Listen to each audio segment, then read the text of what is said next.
ગુજરાત, મહારાષ્ટ્ર, રાજસ્થાન, હરિયાણા રાજ્યોમાં Pulsar motorcycle ઉપર recce કરી દિવસની 100થી વધુ ઘરફોડ ચોરીઓના ગુનાઓ કરનાર આંતરરાજ્ય રીઢા આરોપીને દબોચી વણ શોધાયેલ ઘરફોડ ચોરીના કુલ 24 ગુનાઓનો ભેદ ઉકેલતી સુરત જિલ્લા એલસીબી પોલીસને આંતરરાજ્ય ઘરફોડ ચોરી કરનાર જીમી ઉર્ફે દીપક બિપિન શર્માને પકડી પાડવામાં મોટી સફળતા મેળવી છે. ઘરફોડ આરોપી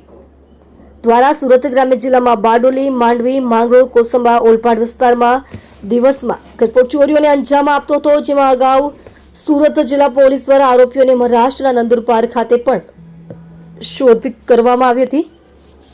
અને આરોપી પકડાયો ન હતો, જેમાં સુરત જિલ્લા એલસીબીને મળેલી પાકી બાતમીના આધારે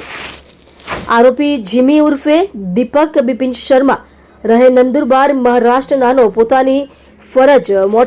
પલ્સર મોટરસાયકલ નંબર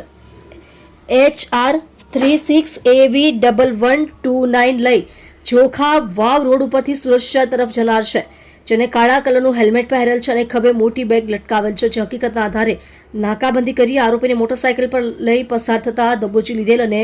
તપાસ કરતા તેની પાસેથી ઘરફોડ ચોરી કરવાના સાધનો તથા રોકડ રકમ સાથે મળી આવતા આરોપીની સઘન પૂછપરછ હાથ ધરવામાં આવેલ, જેમાં આરોપીએ કબૂલ કર્યું હતું કે સુરત જિલ્લા વિસ્તારમાં ચોરી કરેલ સામાન, સોના ચાંદીના દાગીનાઓ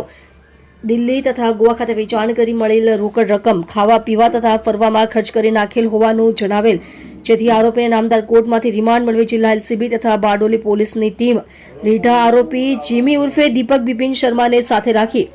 દિલ્હી ખાતે જઈ તપાસ કરી સોના દાગીનાઓ વેચાણ કરેલ, જેમાંથી ₹15,55,680 નો મુદ્દામાલ રિકવર કરેલ છે. તમે જોઈ રહ્યા છો DNY ન્યૂઝ ચેનલ રમનદીપ કૌરની સાથે.